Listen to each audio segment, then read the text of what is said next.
This show is a Hopful Media podcast production. Wow. What's up? I just bought and financed a car through Carvana in minutes. You? The person who agonized 4 weeks over whether to paint your walls eggshell or off-white bought and financed a car in minutes? They made it easy. Transparent terms, customizable down and monthly. Didn't even have to do any paperwork. Wow. Mm-hmm. Hey, have you checked out that spreadsheet I sent you for our dinner options? Finance your car with Carvana and experience total control. Financing subject to credit approval. Wait. This one is Trevor. I still have other stuff to promote. Do you like ancient mythology? Do you like coffee table books? How about the periodic table? Have you ever really wanted to have my writing in print for some reason? I recently contributed to a periodic table of Greek mythology, along with over 120 other classicists, to create a cool book covering a huge range of historical and mythological characters. Even Xerxes is in there. Personally, I wrote the article on Kronos, the primordial god of time, a Greek deity who will be surprisingly important on the history of Persia. This project was organized and published by Working Classicists, an organization that promotes and supports making classical studies available to everyone regardless of their socioeconomic background, and all of the proceeds go to supporting their efforts. You can buy your own copy of a periodic table of Greek mythology at contubernalesbooks.com. That's CONTUBERNALES books.com, or wherever books are sold. If you Google a periodic table of Greek mythology, you'll probably find it. This is a great project supporting a great cause. Go check it out.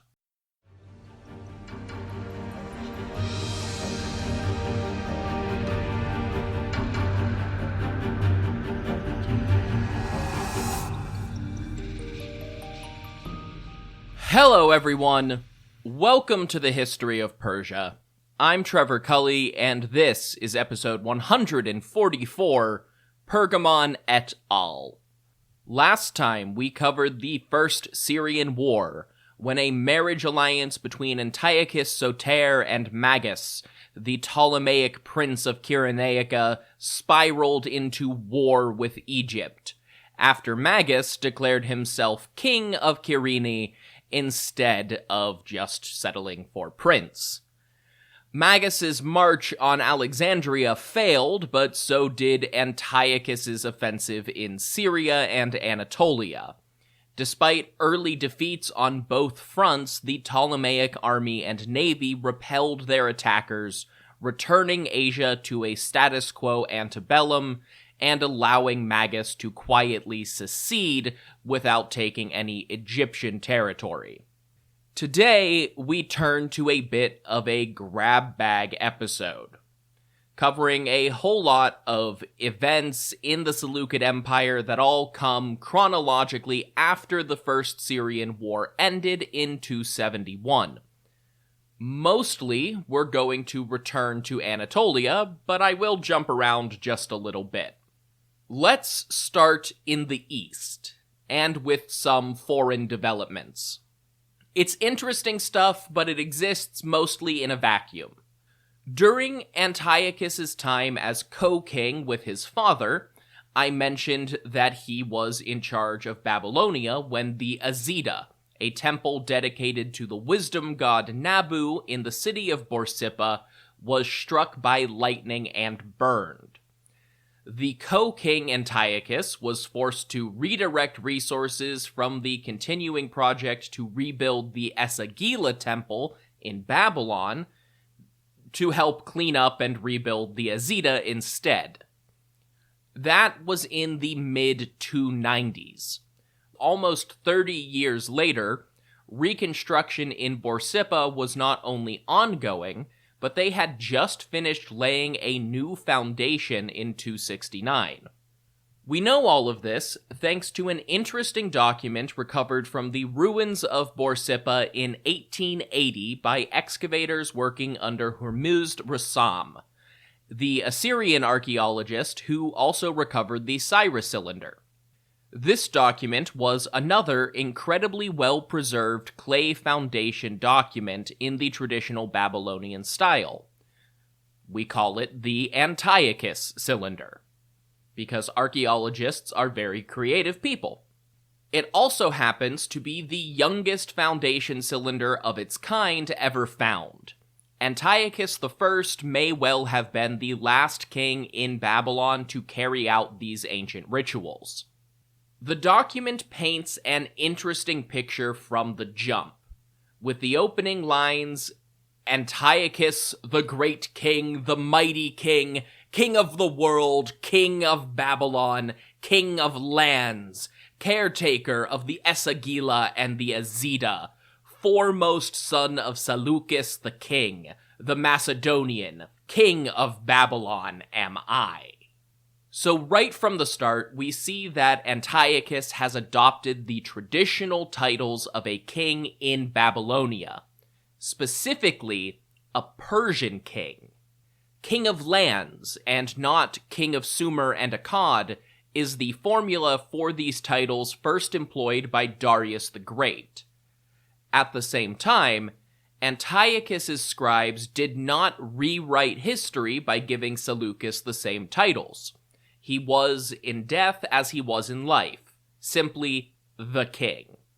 Whether a fluke of his advisors or simply being too busy with all of the civil wars and foreign invasions in the preceding decade, the Antiochus cylinder also appears to be pulling double duty.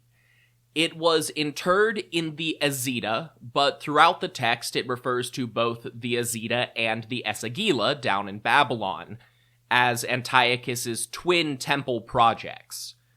We might interpret this as a suggestion that he did not follow in the footsteps of Cyrus the Great and Ashurbanipal by placing another cylinder in the Esagila's new foundation. Instead, the Azida functioned as a dedication for both temples. At the same time, a few lines further in, we get an interesting revelation that Antiochus was clearly taking the role of king in a temple dedication very seriously. Seriously enough that he worked remotely in the 3rd century BC. Quote, "The first bricks of Esagila and Azida in the land of Hatti with my pure hands I molded, with fine quality oil for the laying of the foundation of Esagila and Azida, I transported them." Hatti, originally meaning land of the Hittites, was the late Akkadian traditional speak for Syria.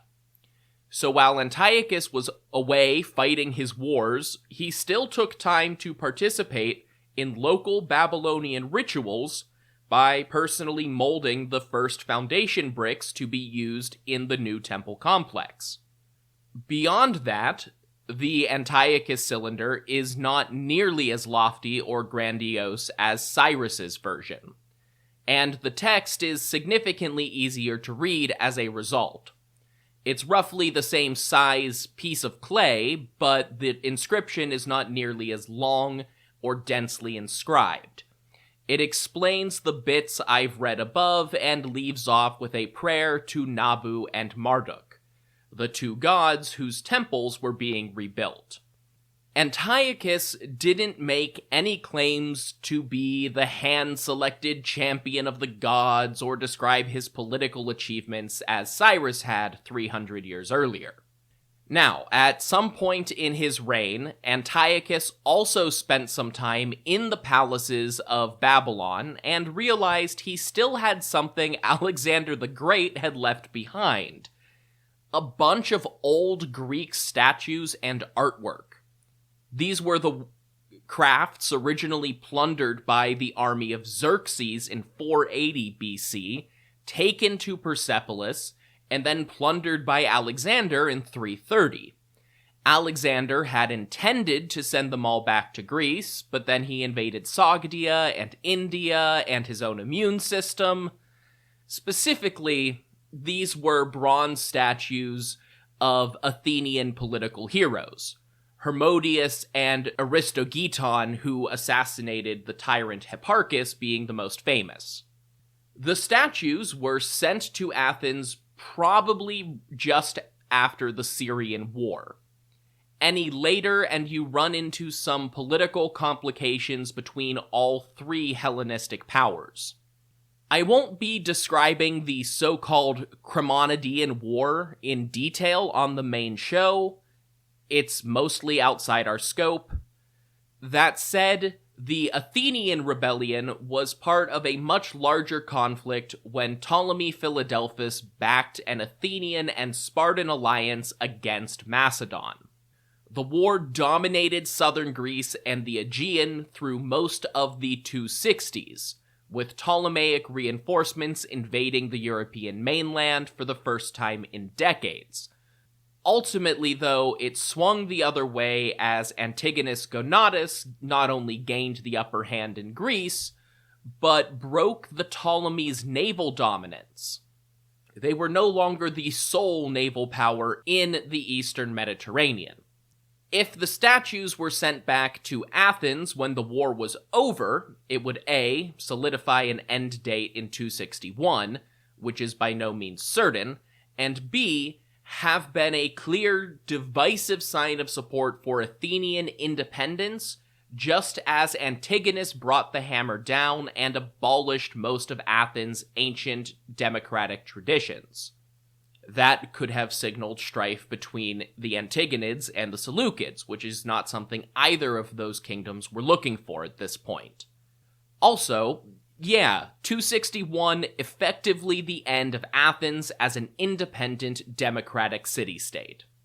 Unfortunately for those of us trying to keep things focused on the Seleukids, the Chremonidean War wreaks havoc on our sources. Not because anything was destroyed, but because the one Greek tradition that the Seleukids apparently failed to bring to their new territory was detailed literary histories. That, or somehow all of their authors were regarded as unreliable or bad writers. Maybe a combination of both, but I digress. Roman authors did not like Seleucid authors, and that hurt historical preservation. So we are left with basically no discussion of events in the wider empire, and Seleukid Anatolia and Syria become background noise in the more dramatic war story of Greece. There are hints of trouble in the east, both in the continuing process of nomadic groups like the Dahae resettling along the northern frontier, and the continuing growth of the Maurya Empire in India, which was just something Seleukid governors needed to monitor. This is most obvious in the development of the upper satrapies as a single administrative unit. From Antiochus's old home base in the Bactrian city of Iconium, everything in the east was placed loosely under the purview of the Greek nobleman Diodotus. In the middle, Babylonia continued on as the dominant political unit, while Assyria in the north was effectively subordinated to its southern neighbor, and in the northwest, Antiochus's younger brother Achaeus had rapidly emerged as the dominant Seleukid leader in Anatolia. Geographically, the upper satrapies obviously include a lot more land. But much like the same region under the Achaemenid Persians, their interior location and sparse population made the Iranian provinces relatively easy to manage, and unlikely to be the site of a major military threat. Meanwhile, the Eurasian steppe and the Mediterranean coast were home to all manner of outside threats, and Babylon was just too economically important to ever really fall under someone else's control. In this early period, the governors of these major regional divisions were probably still described as satraps, And in Babylonia, or the individual upper satrapies, that remained the case for the duration of Seleukid rule. However, the overall role of the satrap as an institution started to fall by the wayside. The dominant figures leading each region are usually just vaguely translated as governor or viceroy, from a whole wide range of Greek words to describe their position. On one hand, this marked a clear transition from the importance of the old Persian satraps. On the other hand, I think you can view it as an inevitable extension of the Achaemenid system, or at least one of two options. By the time of the Macedonian conquest, there were really two ways things could go. If a single king had managed to right the ship and reconsolidate power under the monarchy, the political division of power probably would have continued with the system we are used to. If, say, a foreign invasion or a civil war happened, for example, the Persians were already on track to devolve more regional authority out to their subordinates. We already saw this happening in the 4th century, with figures like Cyrus the Younger in Anatolia and Hystaspes in Bactria declared Keranos, a military viceroy much like the position that became a permanent facet of Seleukid politics.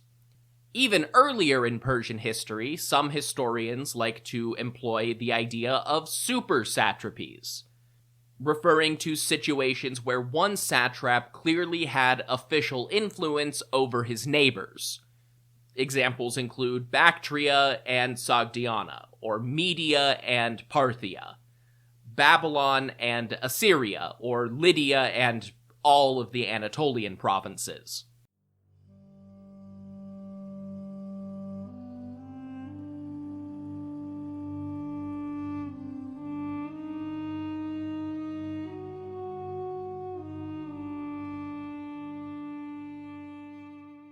Wait. This one is Trevor. I still have other stuff to promote. Do you like ancient mythology? Do you like coffee table books? How about the periodic table? Have you ever really wanted to have my writing in print for some reason? I recently contributed to a periodic table of Greek mythology, along with over 120 other classicists, to create a cool book covering a huge range of historical and mythological characters. Even Xerxes is in there. Personally, I wrote the article on Kronos, the primordial god of time, a Greek deity who will be surprisingly important on the history of Persia.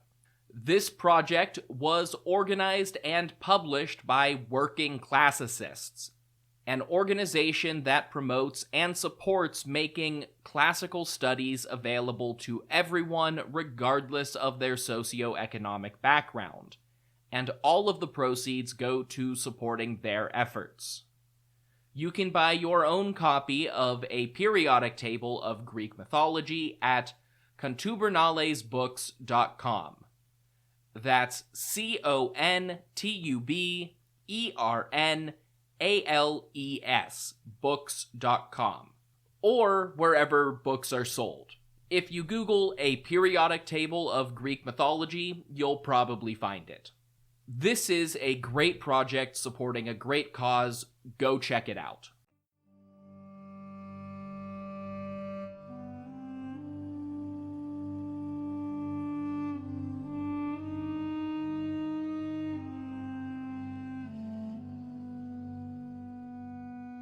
Also like the Achaemenids, Antiochus I started the process of carving a royal heartland out of the empire, separate from the administrative system of his other territories. After a couple of wars, all of the major royal centers in Persis were gone. Initially, it looked like Seleucus Nicator was going to do this in Babylonia, with a royal corridor between Babylon and Seleucia on the Tigris. Antiochus even oversaw that process as co-king. However, the constant political tension with Ptolemy, Antigonus, and the Anatolian kings had other plans for the course of history. Seleucus had started work on a new city in Syria, named for his own father, the city of Antioch. When Seleucus commissioned that project, it was just one of many cities being built up in strategic locations all over the empire. The initial phase of construction finished, and Antioch was declared complete in 269, just in time for Antiochus I to transition the new city into a seat of government for the Seleukid Empire. Alongside Antioch, 3 other cities were built along the Orontes River in northeastern Syria: Seleucia, Laodicea, and Apamea. Some of the new construction was completely unique. Some of it just urbanized the gaps between existing towns.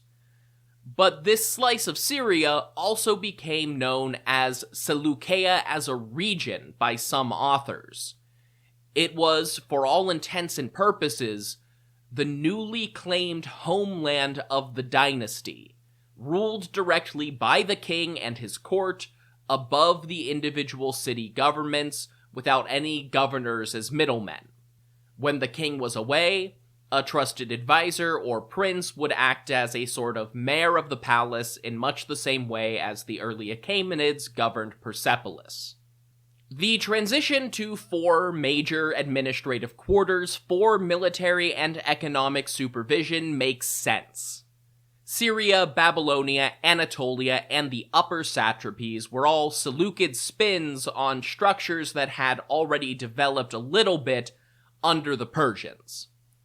However, the decline of individual satraps was not driven entirely by that macro-level administration. It also came through the significantly more Hellenistic micro-level importance of individual cities operating as Greek-style polis under Seleukid rule.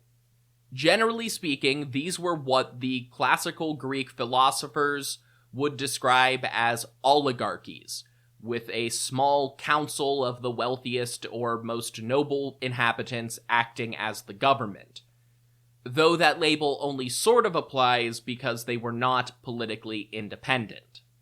This was the general trend under Macedonian rule anyway, but the rapid urbanization project of the Seleucids really solidified it in their own territory, especially Anatolia. I've mentioned in the last few episodes that much of this was fueled by the arrival of the Galatians, and the continuing fallout of their raids, but that was not the only reason. Most of the anti-Galatian urbanization focused on rebuilding, reinforcing, and renaming existing towns and cities in central Anatolia, and that did account for most of the 18 new cities that appeared during Antiochus's reign. 3 others were little more than overly ambitious castles that never really went anywhere. One was a naval outpost on a tiny island in the Sea of Marmara. It was called Antioch during the war against Bithynia, and that one was abandoned almost immediately. Another, Seleucia in Pamphylia, was probably there to drive a military wedge into Ptolemaic territory in southern Anatolia, but it too would be abandoned in later conflicts with Egypt. A third was built so close to Magnesia in Ionia, likely as a Galatian defense measure, that it was eventually just absorbed into the neighboring city after only 20 years. One of the more unique examples was Apamea in Cilicia. Located right on the border with Syria, the city of Kyllini was in an advantageous military position overlooking the royal road between the capital district and Ptolemaic lands. It was also an old city with complicated history. Kalaini had hosted many kings over the centuries, including Cyrus the Younger, Alexander the Great, and Antigonus Monophthalmos. It even acted as the latter's de facto capital. There are not clear records, but many historians suspect that Kalaini was a source of unrest that threatened to switch sides and join Ptolemy, or just declare independence. Rather than allow that, Antiochus had the city torn down and rebuilt on a Greek model near the old ruins. The new site was officially declared Apamea Cilicia. The locals still called it Kalaini. Other cities served more direct and obvious political goals. Another Seleucia, formerly called Tralles, was sandwiched between two new foundations. Stratonikia in the south, named for Queen Stratonike, and Nisa, apparently named for a mysterious royal woman I will discuss more in the future, to the north. These three cities bridged the inland route from Ephesus to Caria in order to provide an administrative buffer against the Ptolemies.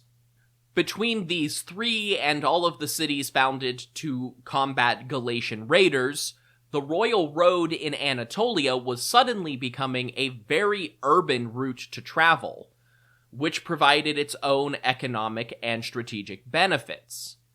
Between resettlement of veterans from elsewhere in the empire, mercenaries from around the Aegean, and a steady stream of refugees fleeing constant wars in Greece, the population of these new cities was able to grow steadily. This wasn't just the case for Anatolia either. The same general pool of Hellenistic settlers served as vital recruiting grounds for new cities established in the east. Additional Antiochs were established in Margiana and Persis at this time.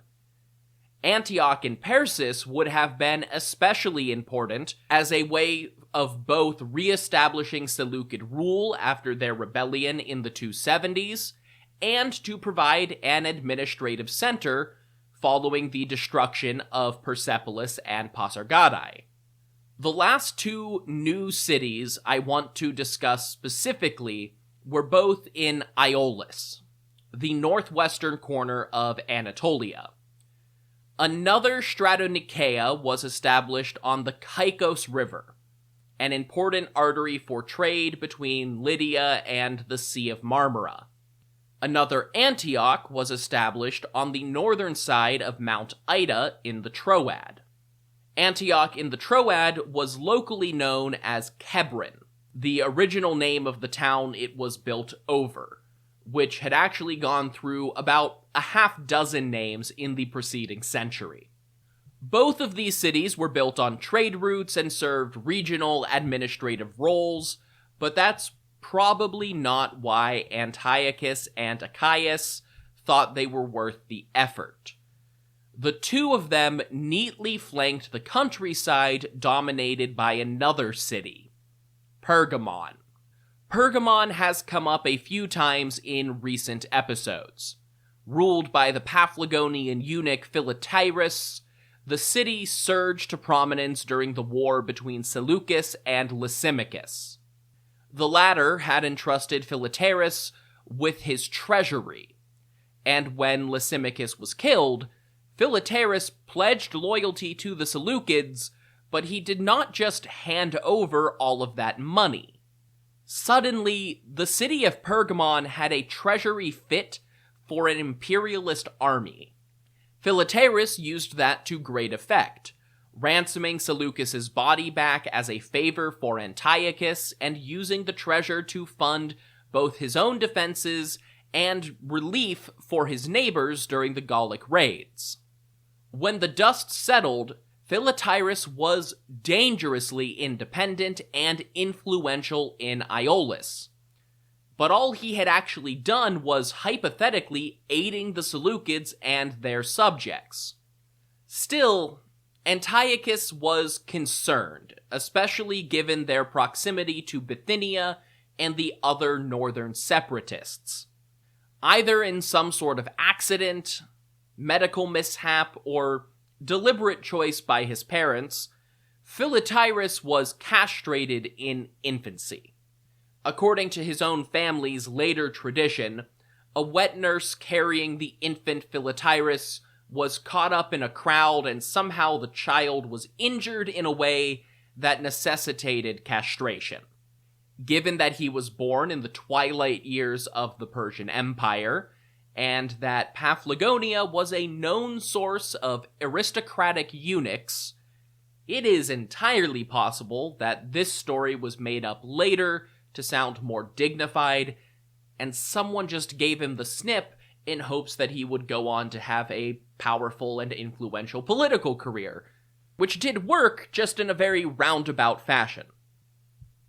Either way, Philotirus' brothers were fully capable of reproduction.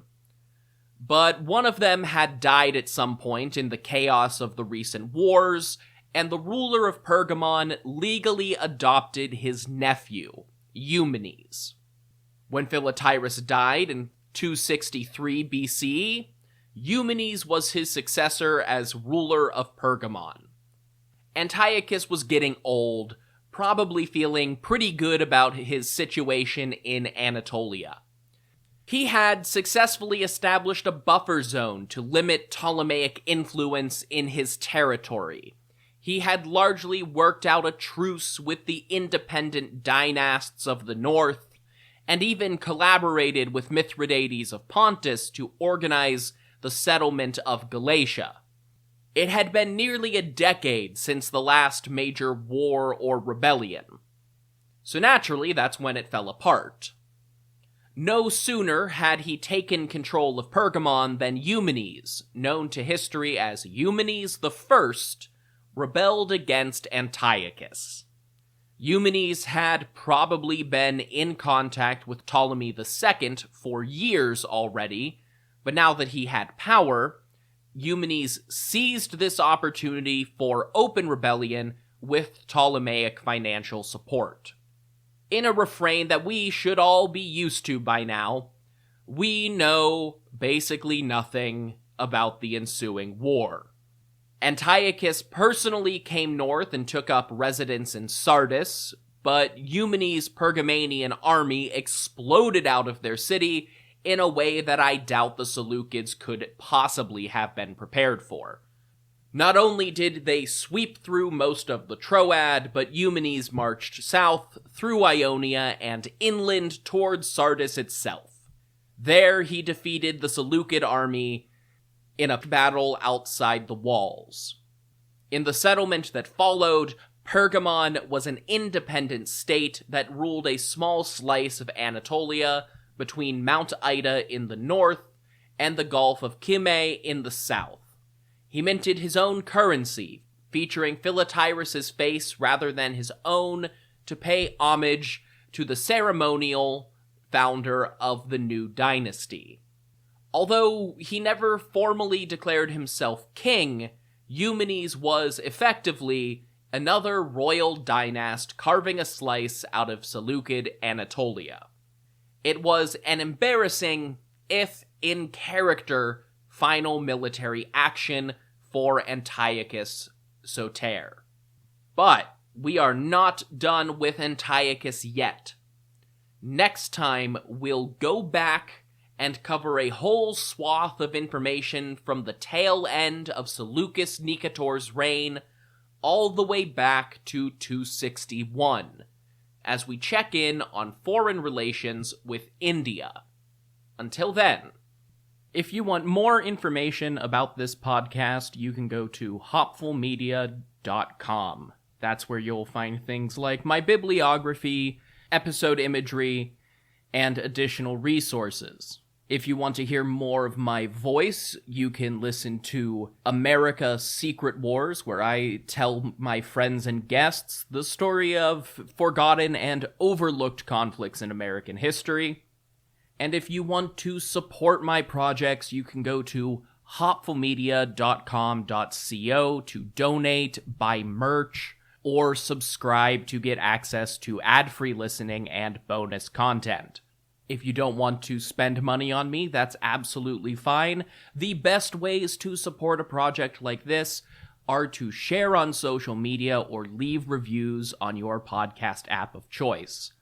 So review on Apple, rate on Spotify, and you can find me on Blue Sky at History of Persia and on Instagram at History of Persia Podcast. Until next time, thank you all so much for listening to The History of Persia.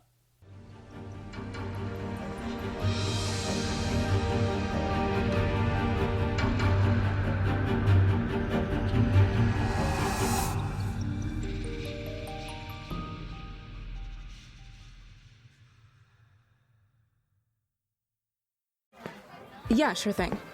Hey, you sold that car yet? Yeah, sold it to Carvana. Oh, I thought you were selling to that guy. The guy who wanted to pay me in foreign currency, no interest, over 36 months? Yeah, no. Carvana gave me an offer in minutes, picked it up, and paid me on the spot. It was so convenient. Just like that. Yeah? No hassle. None.